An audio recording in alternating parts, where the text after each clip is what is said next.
today we're going to be crocheting this Keith Haring bag. I'll put an image here. I found my pattern on Pinterest, but you could honestly substitute this tapestry crochet pattern with anything you like.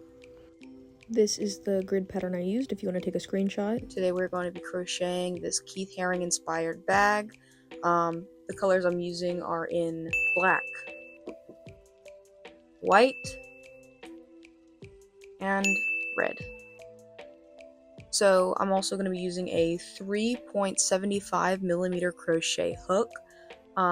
For the black and white, I'm using a cotton yarn that is medium 4 weight, and I'm using red in acrylic for the heart because I didn't have a red cotton yarn that was the pigment I wanted on hand. Alright, so for the base of the grid, we have a chain of 50 plus 1 to turn. Okay, so to start in black, we're going to make our slip knot. So to do that, what you're going to do is you're going to hold the tail of your yarn and you're going to wrap it around your finger twice and overlap it. And this yarn is going to go through this hoop. So we'll just go ahead and push that up. And that's your slip knot. And then you're going to insert your hook and you're going to pull the yarn so it's a little bit tighter. And we're going to start by doing our 50 chains. So how you're going to do that is you're going to have the yarn on your hook, you're going to grab the yarn with your hook and pull it through. So to do that again, we just go under and we're just going to pull it through. So we have 2 chains and we're going to chain 50 plus 1, so 51. Okay, now that we have chained 51, we're going to set our project down and check our grid. So on here, we will have our first row be completely black, and our second row will also be completely black. This pattern is worked through doing right side and wrong side. So how we're going to be doing our tapestry crochet, there's going to be one nice looking side that will be the front of the bag, and the back of the bag will be having all of the floats and all of the loose ends. So to start your first row of all black, what you're going to do is you're going to skip your chain, your first chain, and you're going to go right into your second chain and do a single crochet. So how you do that, you're just going to enter through the side of the loop, you're going to grab your yarn, you're going to pull up a loop, and you're going to grab your yarn again and go through both loops, and that will be your first single crochet. If you're more comfortable, you could put a stitch marker in here just to know that this is the beginning of your row. However, I already know that this is where it's going to be at, but you could put a stitch marker if that makes it easier for you. And we're just going to keep doing our single crochet for this entire row, and at the end, I will see you.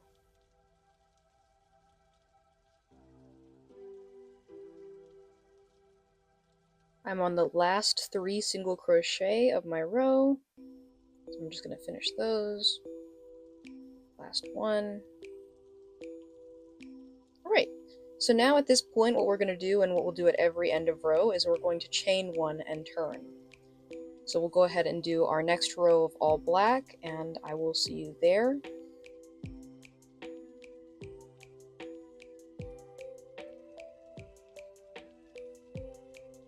Alright, I'm just going to finish with the single crochet in row 2, and I'm going to chain 1 and turn my project, and we'll go ahead and look back at the pattern. So, saying that this is done in right side and wrong side, we'll say that this was the right side, this is the wrong side, and this is the right side for the next row. And this whole pattern is worked alternating between doing right and wrong side rows. So if this is the right side, we need this side to look very nice, very pretty, and the ends can hang out on the back side of the project. So on this grid, we're seeing that there is 2 single crochet before we have our color change. So we'll go ahead and do our 2 stitches in single crochet of doing the black. But when it comes to doing the second stitch, what we're going to do is we're going to pull up a loop and we're going to finish with a different color. So for the white, what we're going to do is we're just going to hold the yarn. I like to hold it like this, so my finger is securing it in the back and I can just use it like it was normally there. So it should look something like this, where you have black, black, and it's finished with white. And we have 2 white before we have another color change, so we're going to do that same thing. So we're going to insert our hook, we're going to pull up a loop, We're going to go through both loops and do our first single, and we'll do another single. So we're going to pull up a loop, but we won't finish it in white. So now what we're going to do is we're going to grab the black yarn again, and how I do my floats is I just pick up right where we left off with that black yarn, and that black yarn is just going to finish that stitch.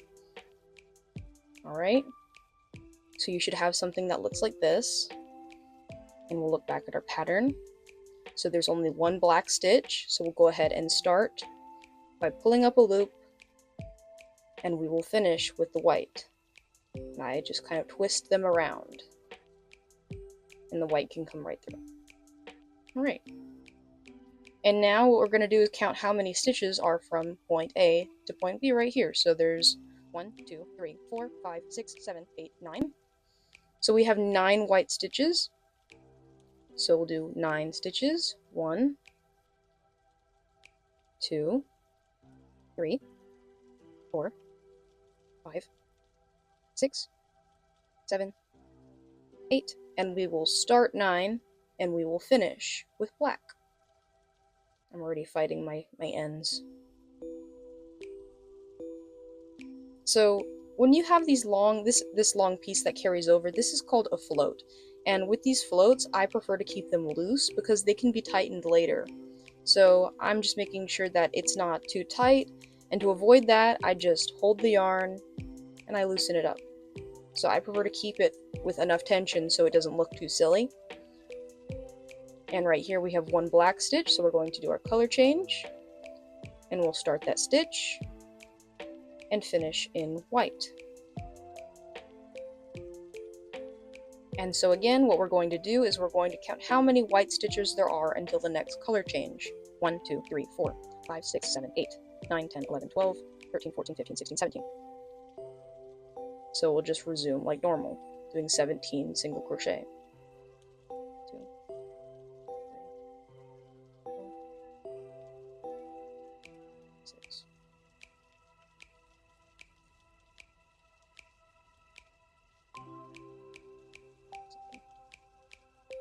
Alright, so we were almost at that stitch. So we have the start, and what we're going to do is we're just going to swap it to black again. And you just check your tension, make sure it's a little loose. And pull through. And we'll do the one before, as well as the one on top, and we will switch back to white. And just finish that stitch. So then again, it is just repeat until we get to the next black.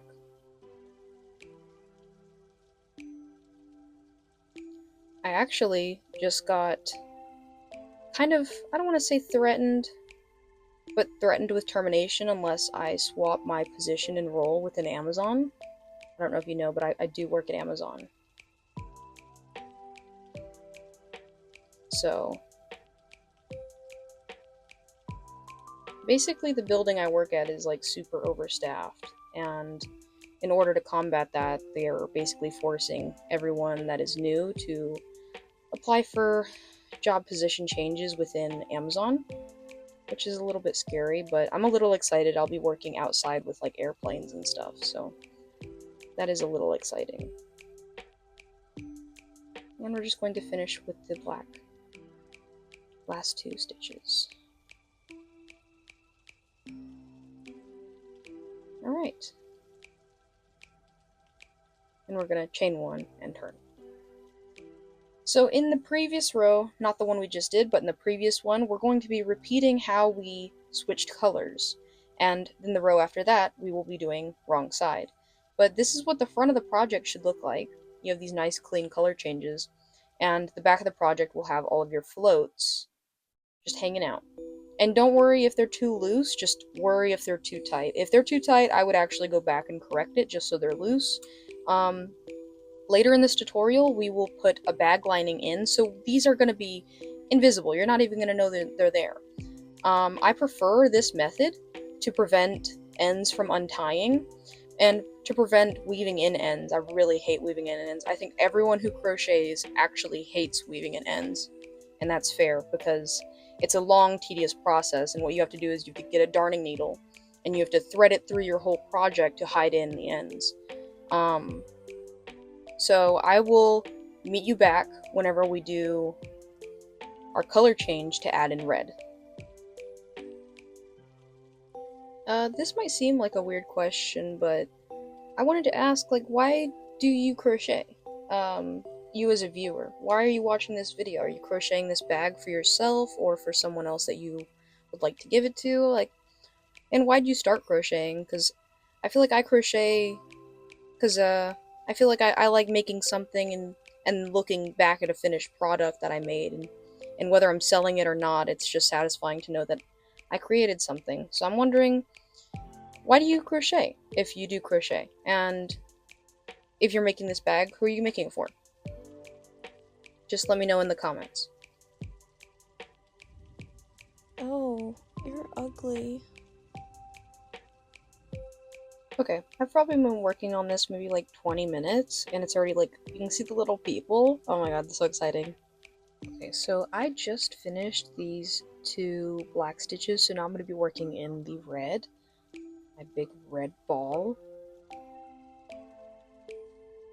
And we'll just work it in like we worked in the other 2 colors.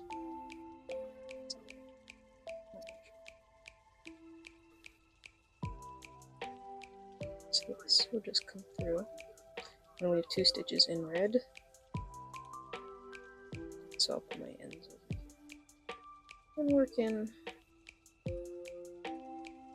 the next 2 stitches. And then we switch back to 1 black.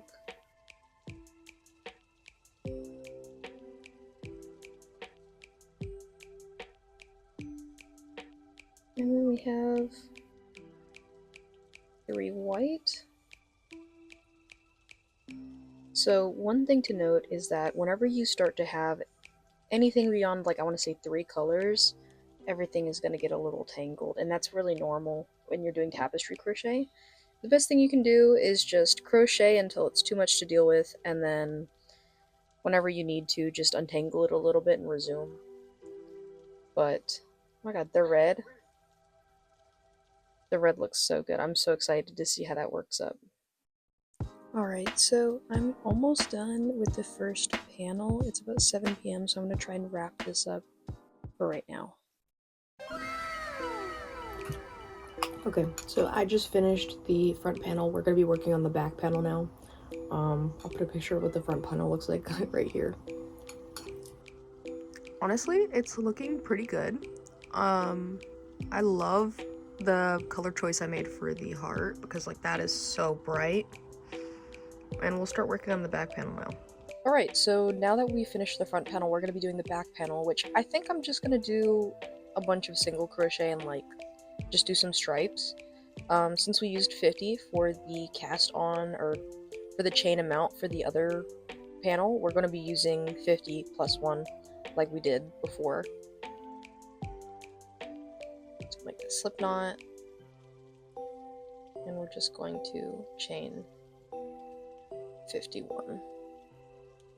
So I chained 50 and I did single crochet for about 3 rows, and I think I'm just going to do black for the back panel.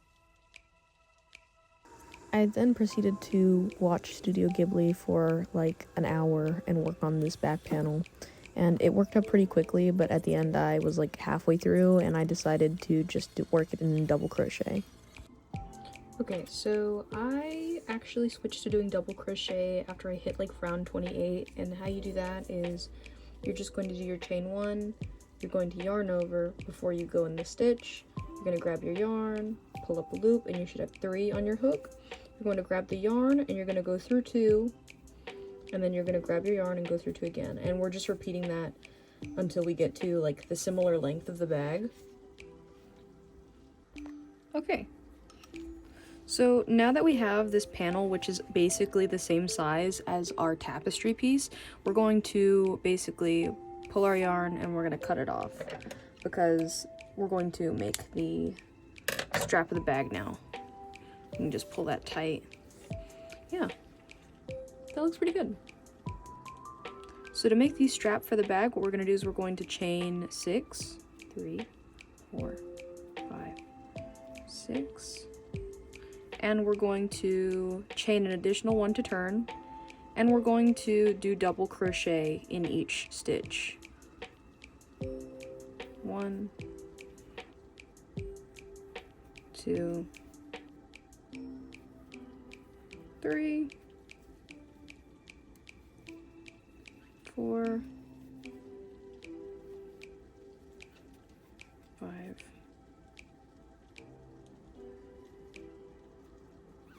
6. And we're just gonna chain one and turn and repeat that until we have the length that we want for the strap of the bag.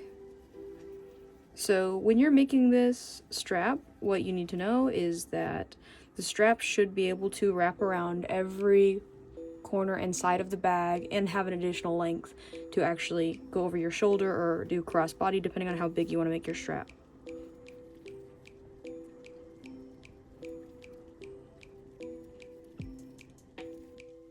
Okay, so we finished the first part of the bag strap where it's 123 rows of double crochet for 6 stitches, and we're going to be working a black single crochet lining to kind of give it a cartoon finish, and I'll show you how to do that here in just a second.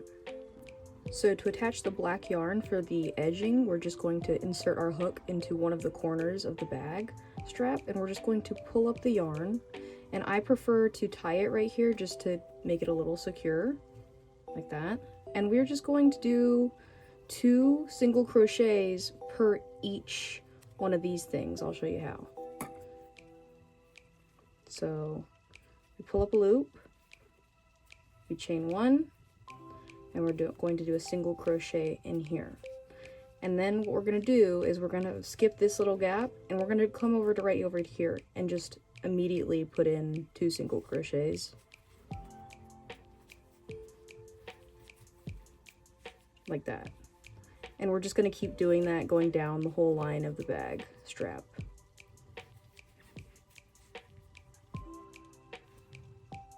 Yeah. So as you work along your row of single crochet on the edge, it should look something like this to give it that nice cartoon finish. Okay, so I just finished the cartoon lining for one side, and now I'm going to be resuming on this side. So you want the single crochet, the good side, to face you, because this is the part that's going to be on the outside of the bag. So instead of starting on the opposite side where we started this one, we will resume right next to where we ended. So it's just the same thing. What we're going to do is insert our hook, we're going to pull up a loop, and we're just going to go ahead and tie it so it's nice and sturdy. And we will continue doing that single crochet where it's only the 2 singles inside of these weird little hoops on the edge. Okay, so we have finished the bag strap, and whenever you're done, just cut off an extra long end because we're going to use that to sew. And what you're going to do is you're going to thread it into your darning needle. And I like to bring it up so there's a lot of yarn. And how we're going to sew it together is we're going to start from the bottom left corner of the front of the tapestry, and we just come up through the tapestry piece. You can sew this any way you like. I'm just doing it the way that I know. And we're entering through one of the stitches and coming up through one of the stitches, and we're just trying to keep it symmetrical as we go and do 1 stitch per 1 stitch. And that's basically how we're going to sew and attach the bag strap, and it should wrap around. And I'm just starting from this left corner, so it'll look very seamless around the whole bag strap on the top. So I actually forgot to record the rest, but I just ended up sewing it. I didn't put a lining in. I'm going to make a separate tutorial for that. If you liked the video or if it was helpful, please let me know in the comments. If you have any questions, let me know. The next tutorial I'm going to be making is for the Uzumaki tapestry, so if you're interested, maybe like and subscribe. I would really appreciate it, and thank you for watching.